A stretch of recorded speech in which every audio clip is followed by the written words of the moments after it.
Hello everyone, my name is Ishan Tripathi and I welcome you to E pedagogue. आज हम हमारे class 8 के geography के लास्ट डेस्टिनेशन पे पहुंच चुके हैं, क्योंकि आज हमारे लास्ट चैप्टर का लास्ट फेज शुरू होने वाला है और इसके बाद केवल क्वेश्चन आंसर्स रह जाएंगे, जिसको हम बहुत ही जल्दी कंप्लीट कर देंगे। हम जो चैप्टर पढ़ रहे थे वो था ह्यूमन रिसोर्सेज। पार्ट 1 में हमने ह्यूमन रिसोर्सेज क्या होते हैं, ह्यूमन रिसोर्सेज क्यों होते हैं, ह्यूमन रिसोर्सेज के लिए एक अलग से मिनिस्ट्री बनाई गई थी, उसका नाम क्या था, कब वो बनी थी, ऐसी तमाम चीजों को हमने पढ़ा था। पार्ट 2 थोड़ा सा छोटा है और इसमें हम केवल एक चीज पढ़ने वाले हैं, वो है composition of the human population. ठीक है, so without wasting any further time let's get into the chapter. जब हम बात करते हैं पॉपुलेशन कंपोजिशन की, तो पॉपुलेशन कंपोजिशन में हम क्या पढ़ रहे हैं? देखो, पॉपुलेशन कंपोजिशन में हम पॉपुलेशन की डिटेल पढ़ रहे हैं। डिटेल का क्या मतलब है? कहने का मतलब है टोटल पॉपुलेशन साइज तो आपने देख ली कि भाई 1.37 बिलियन है इंडिया की पॉपुलेशन। ये है टोटल पॉपुलेशन। हमने पॉपुलेशन डेंसिटी के बारे में भी पढ़ लिया कि पॉपुलेशन डेंसिटी का मतलब होता है घनत्व, जो कि किसी जगह पर कम होती है, किसी जगह पर ज्यादा होती है। यानी अर्बन एरियाज में ये ज्यादातर ज्यादा होती है, रूरल एरियाज में कम होती है। मतलब पर यूनिट एरिया में कितने लोग रहते हैं वो पॉपुलेशन डेंसिटी रहती है। बट जब आप उस पॉपुलेशन को केयरफुली स्टडी करते हो, मतलब कि कितनी एज के कितने लोग हैं, फॉर एग्जांपल 1 to 10 में कितनी पॉपुलेशन है, 10 to 20 ईयर्स की कितनी पॉपुलेशन है, 20 to 30 ईयर्स की कितनी पॉपुलेशन है, उस पॉपुलेशन में मेल कितने हैं, फीमेल कितने हैं, उस पॉपुलेशन में हायर इनकम वाले कितने हैं, लोअर इनकम कितने वाले। मतलब आप क्या कर रहे हैं, आप पॉपुलेशन को डिवाइड कर रहे हैं, क्लासिफाई कर रहे हैं अलग अलग ग्रुप्स में on the basis of certain parameters. इसी को हम बोलते हैं पॉपुलेशन कंपोजिशन। इसी पॉपुलेशन कंपोजिशन के बेसिस पे हम एक कुछ ग्राफ ड्रॉ करते हैं, जिसे हम कहते हैं एज सेक्स पिरामिड। अब वो क्या है वो हम बाद में डिस्कस करेंगे, पहले पॉपुलेशन कंपोजिशन को हम थोड़ा सा समझ लेते हैं। जैसे मैंने कहा कि पॉपुलेशन कंपोजिशन में हमें यह पता चल गया कि टोटल पॉपुलेशन साइज 1.37 बिलियन है। अब इसमें कितने मेल हैं, कितने फीमेल हैं, एक ग्रुप, एक ये वाला आपने कैटेगराइज कर लिया। इसके अलावा कितने 20 ईयर्स के नीचे हैं, कितने 20 से 60 ईयर्स के बीच में, कितने 60 ईयर्स के ऊपर है, ये आपने देख लिया। इसके अलावा कितने एम्प्लॉयड हैं, कितने अनएम्प्लॉयड है, देख लिया। कितने लिटरेट हैं, कितने इलिटरेट है, देख लिया। कितने मेल हैं, कितने फीमेल है, ये देख लिया। तो जब आप पूरी पॉपुलेशन को अलग अलग ग्रुप्स में क्लासिफाई कर देते हो ऑन सर्टेन बेसिस, उसी को बोलते हैं पॉपुलेशन कंपोजिशन। चलिए पढ़ते हैं। How crowded a country is has little to do with its level of economic development. देखो, हमने ये बात करी थी पिछले टाइम पे, पिछले पार्ट में, कि ह्यूमन की जो पॉपुलेशन है वो of course it is important for economic development, क्योंकि वो कितने स्किल्ड हैं, क्या उनकी हेल्थ है, ये सारी चीजें मैटर करती हैं। इसीलिए ministry of human resource development हमने बनाया था। पर केवल ह्यूमन पॉपुलेशन कितनी है, it has very little to do with human development और इकोनॉमिक डेवलपमेंट।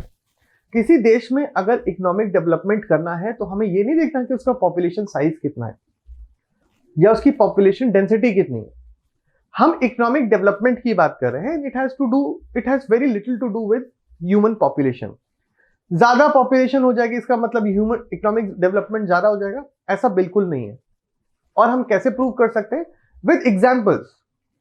बांग्लादेश जैसा देश या फिर जापान जैसा देश। देखो, बांग्लादेश क्या है, इतनी पॉपुलेटेड कंट्री है, क्या बहुत अच्छा इकोनॉमिक डेवलपमेंट है वहां? आंसर है नहीं। जापान लेस क्राउडेड है, लेस इकोनॉमिक मतलब लेस पॉपुलेटेड है, बट उसके बावजूद उसका इकोनॉमिक डेवलपमेंट इतना ज्यादा है। तो ये फर्क नहीं पड़ता कि कितनी पॉपुलेशन है, उस पॉपुलेशन की क्वालिटी क्या है, कितने पढ़े लिखे हैं, कितने उसमें वर्किंग एज में है। ये सारी चीजों से हम डिटरमाइन कर सकते हैं कि किस देश का कितना इकोनॉमिक डेवलपमेंट का पोटेंशियल है। जैसे कि एग्जाम्पल के तौर पे दोनों ही देश, जैसे कि एक तरफ बांग्लादेश,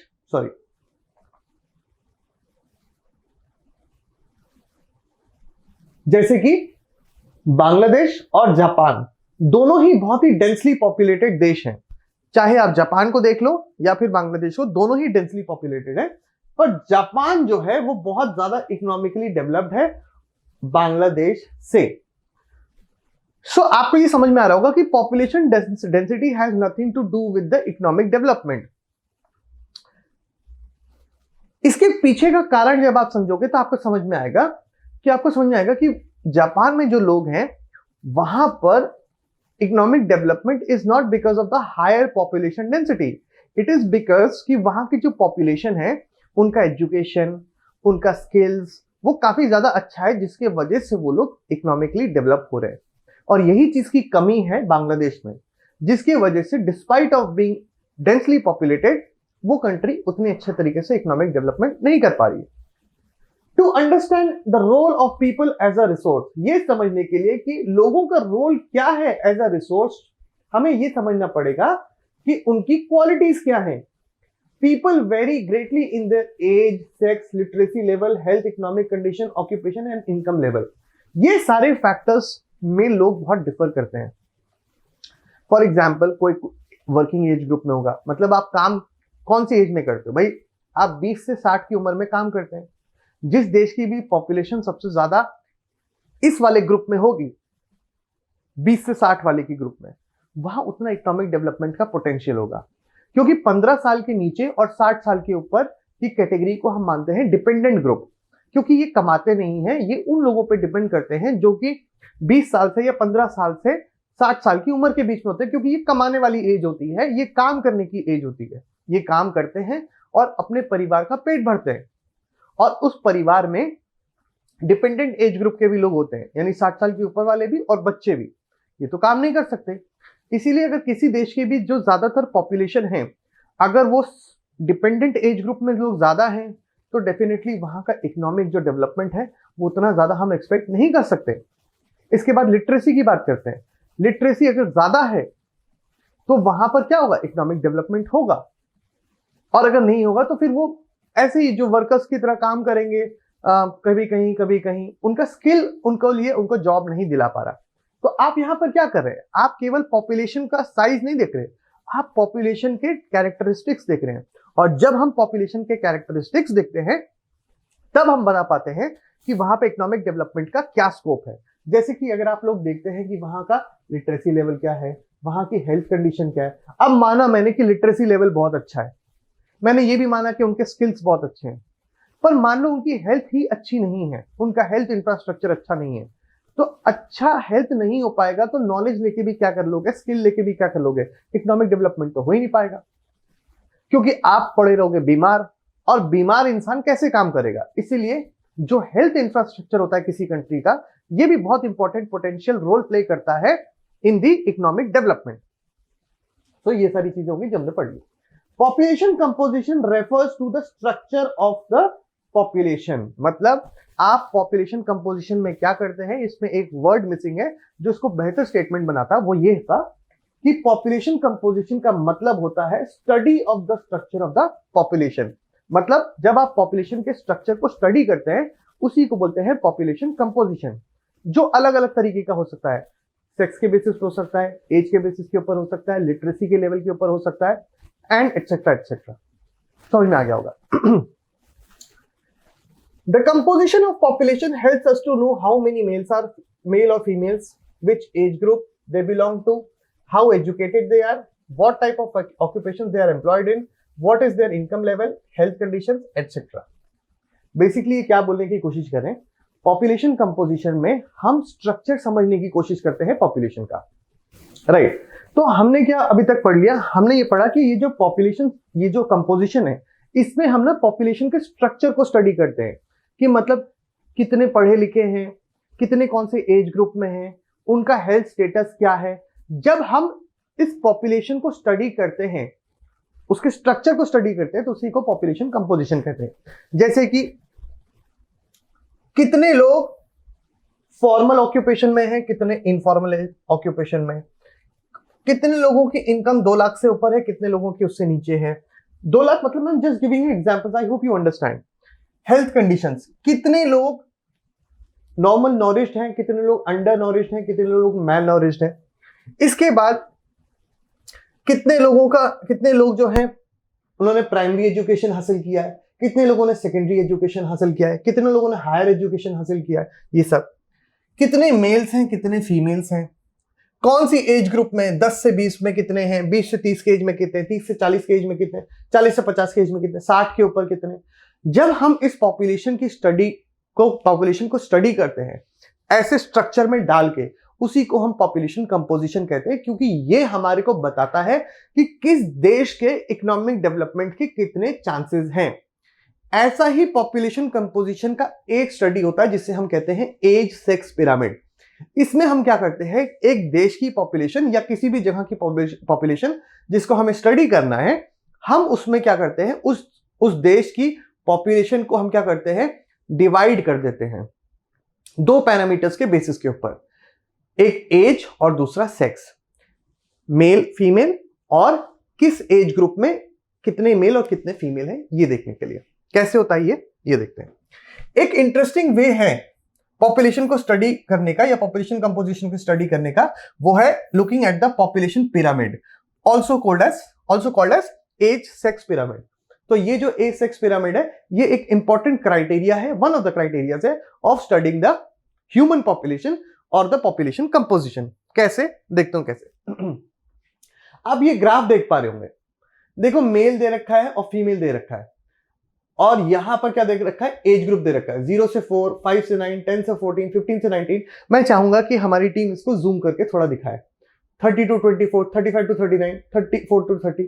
मतलब ये क्या दे रखा है, ये एज ग्रुप्स दे रखे हैं, अलग अलग एज ग्रुप्स। और ये ऐसा नहीं होगा कि इतने मेल हैं तो इतने फीमेल्स भी होंगे, कहीं पर फीमेल ज्यादा हो सकती है, कहीं पर फीमेल, यहां पर कहीं पर फीमेल कम हो सकती है in comparison to their male counterpart. All I want you to understand is कि यहां पर क्या दिखा रहे हैं, ये है मेल्स का पॉपुलेशन, ये है फीमेल्स का पॉपुलेशन, ये हर एज ग्रुप में कितने मेल हैं और कितने फीमेल हैं ये दिखा रहे हैं।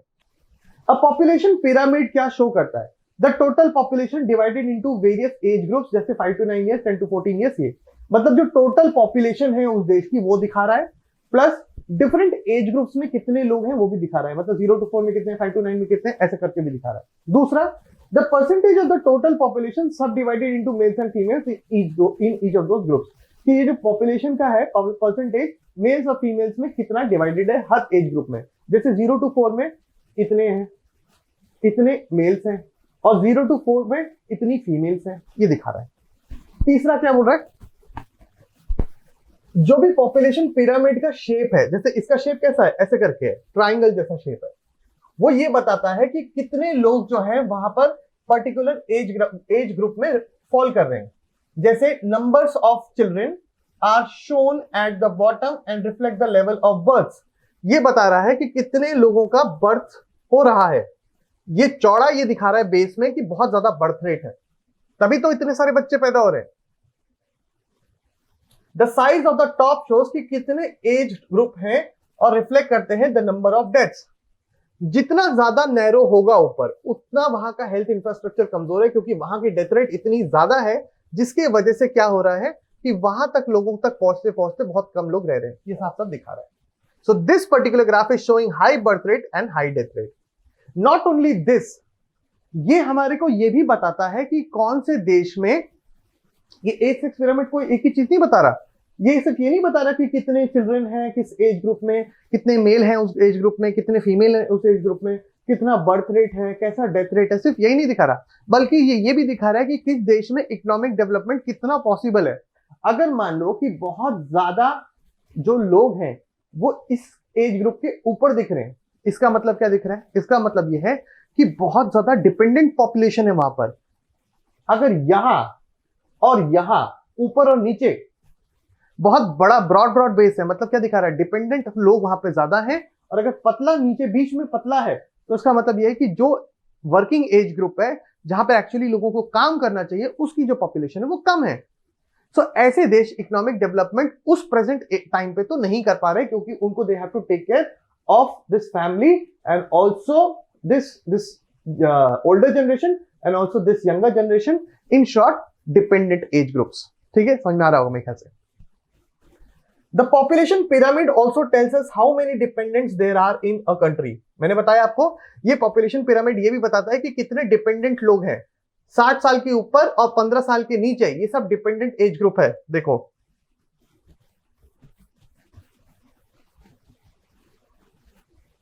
ये देखो, ये जो लाइन देख रहे हो, 15 से नीचे वाले और 60 से ऊपर वाले, ये है डिपेंडेंट, क्योंकि ये काम नहीं करते, ये उन पे डिपेंड करते हैं जो कि ये बीच वाले एज ग्रुप वाले हैं, क्योंकि ये काम करते हैं और ये पैसा लाता है और इससे इनका फैमिली चलता है। यही बात समझ आ गई।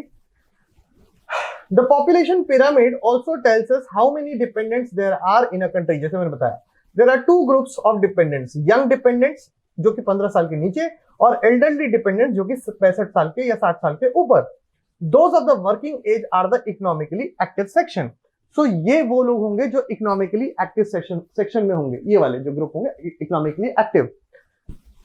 The problem with Japan and European countries is कि उनके पास ये जो वर्किंग पॉपुलेशन का जो एज ग्रुप है ना, ये काफी कम होता जा रहा है। इनफैक्ट उनका पिरामिड ये भी शो करता है कि आने वाले कुछ सालों में उनके पास ये जो वर्किंग पॉपुलेशन है वो काफी कम हो जाएगी। And that is exactly where the Indians have scope in, कि वो जा सकते हैं और उनकी वर्किंग पॉपुलेशन की नीड को पूरी कर सकते हैं। But for that you need to study, and for studying you need to change your attitude, right. तो उसको पढ़ाई किया करो यार, बहुत सारा आपके पास स्कोप है, आगे जा सकते हो आप दुनिया भर में, क्योंकि दुनिया भर के जो एज सेक्स पिरामिड को आप देखोगे तो आपको समझ में आएगा कि वहां पे लोगों को बहुत ज्यादा जल्दी जरूरत पड़ने वाली है वर्कफोर्स की, क्योंकि वहां पर अब जो पॉपुलेशन पिरामिड आप देखोगे, एज सेक्स पिरामिड देखोगे, तो उसमें आपको देखने को मिलेगा कि जो उनके यहाँ एल्डरली डिपेंडेंट्स वाला जो एज है वो काफी बड़ा हुआ है। नीचे ब्रॉड में जो नीचे जो बेस है वो काफी नैरो है, जिसके वजह से कहने का मतलब है ये जो बेस है उनका काफी नैरो है, क्योंकि वहां पर लो बर्थ रेट होता है। अब यही लोग तो आगे जाके वर्किंग एज बनेंगे, अगर यही ये छोटे हैं तो आगे भी तो ये कमी होगा, तो फिर उसके बाद यहाँ पर जगह बचेगी कि यहाँ पर लोग इनकी इकोनॉमी में कंट्रीब्यूट करें। इसके लिए ये वर्किंग एज पॉपुलेशन ज्यादा बढ़ा सकें, इसके वजह से बाकी देशों से इनविटेशन होगा कि आप आइए हमारे यहाँ और काम करिए। बट ये मुफ्त में किसी को नहीं बुलाएंगे, you need to have lot of knowledge, lot of skills, तभी आपको नौकरी मिल पाएगी ऐसे बेहतरीन देशों में काम करने के लिए। अब देखो क्या बोले, the population pyramid of a country in which birth and death rates both are high is broad at base and rapidly narrows towards the top. जैसे मैंने आपको बताया था, जैसे this is a classical example जहां पर बर्थ रेट भी बहुत जबरदस्त है और डेथ रेट भी बहुत जबरदस्त है, जो आपको देखने को मिल रहा है। डेथ रेट ज्यादा होने की वजह से ही बहुत कम लोग they are able to make it to the last stage, and birth rate, see the birth rate, इतने ज्यादा बर्थ रेट है 0 to 4 के, इसमें कितने लोग हैं, मगर इनका हेल्थ केयर सिस्टम बहुत ही खराब है, जिसकी वजह से देखो कितने कम लोग are able to make it to the higher age group. So birth rate is also high, the death rate is also high. It's a classical case of underdeveloped nations, जहां बर्थ रेट हाई होता है, जहां पे death rate भी high होता है, और आपको ग्राफ कुछ ऐसा मिलेगा, एज सेक्स पिरामिड ऐसा मिलेगा। So enough of the discussion, now let's get into the next one. This is because although many children are born, a large percentage of them die in their infancy relatively, few become adults and there are very few old people. जैसे मैंने आपसे कहा, इनका health care infrastructure बहुत ही खराब होता है, इसलिए बच्चे तो बहुत ज्यादा पैदा होते हैं उस पर प्रॉब्लम यह है कि very few are able to make it to the higher age groups because they die at a very early stage. So क्या बोल रहा है, this situation is typically be pyramid shown for Kenya. ये Kenya का दिखा रहा है। In fact, most of the African nations will show you this type of age-sex pyramid. Okay. ये देखो, ये है इंडिया का। देखो इंडिया का पॉपुलेशन पिरामिड, अब देखो बर्थ रेट धीरे धीरे करके घट रहा है, बट हमारे यहाँ डेथ रेट अभी भी थोड़ी हाई है, जिसके वजह से ये आप नैरो डाउन होता हुआ जा रहा है। Of course, this keeps changing, right? It keeps changing, और हमारा उद्देश्य ये होना चाहिए कि भाई ये वर्किंग एज ग्रुप में हमारे पास अच्छे से पॉपुलेशन होनी चाहिए, क्योंकि ये वर्किंग एज ग्रुप ही है जो कि इकोनॉमिक डेवलपमेंट लाता है। इन कंट्रीज, ऐसे देश जहां पर डेथ रेट जो होगा वो डिक्रीज होगा, डेथ रेट डिक्रीज अगर होगा तो वहां पर क्या होगा, ये वाला जो एरिया है यहां पर आपको ब्रॉडनेस या मतलब अच्छा खासा ब्रॉड दिखेगा। The pyramid is broad in the younger age, यहां पे ब्रॉड दिखेगा, यहां भी ब्रॉड दिखेगा, क्योंकि हेल्थ केयर सिस्टम अच्छा है, डेथ रेट कम है, जिसके वजह से जो लोग पैदा हो रहे हैं they are able to make it to the higher age groups. क्या बोल रहा है, because more infants survive to adulthood, जैसे मैंने कहा, this can be seen in the pyramid of India, such population contain relatively large number of young people and which mean strong and expanding labour force. धीरे और ये क्या show कर रहा है, ये दिखाता है कि हमारी जो वर्क फोर्स है वो धीरे धीरे करके एक्सपैंड होगी। It's a good sign, but there is a scope of even more improvement.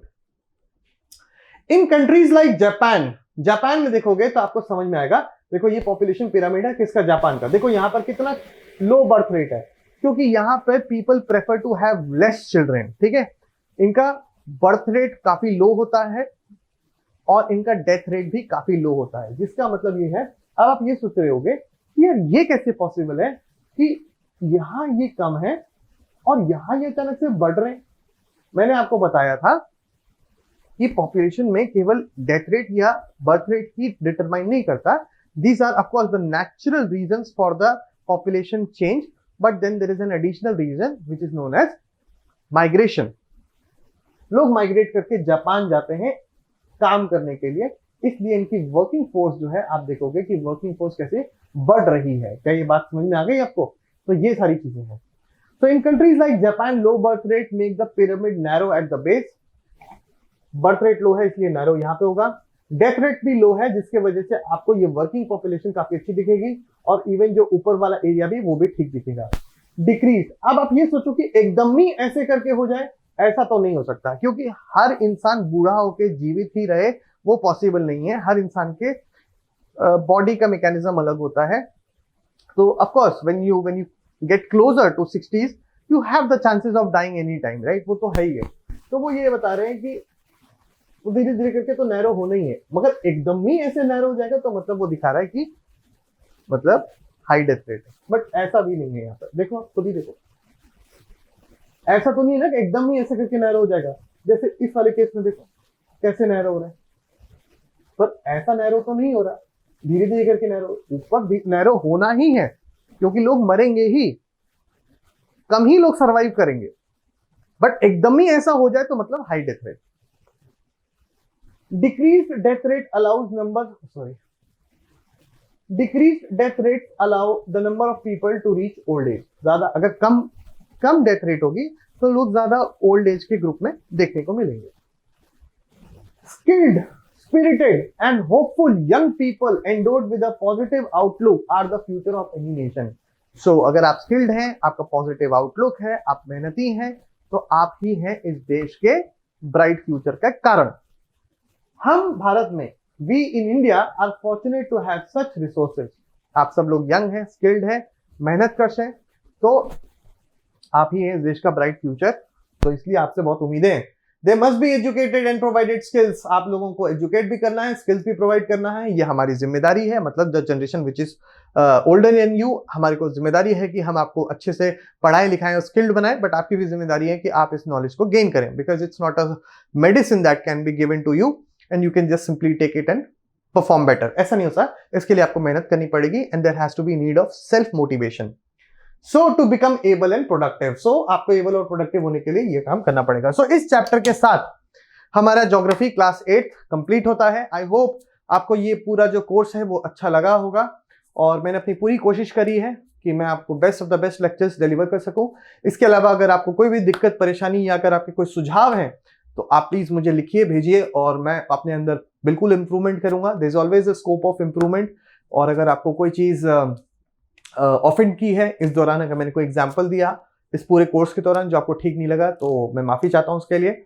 और बस मेरा इंटेंशन ये होता है कि आप अच्छे से पढ़ाई करें। मेरी कोशिश रहती है कि मैं जो समझाऊं वो आप तक पहुंचे, आपको समझ में आए। मेरा जो पढ़ाने का तरीका है वो ये इस तरीके का होता है कि आप अपनी एजुकेशनल नीड्स, मतलब जो टेस्ट के लिए होती है वो भी पूरी हो सके, प्लस कॉन्सेप्ट बिल्डिंग भी हो सके।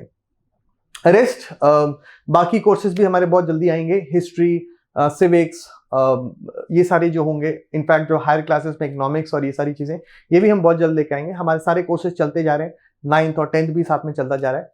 और I hope you are enjoying ePedagogue and their courses.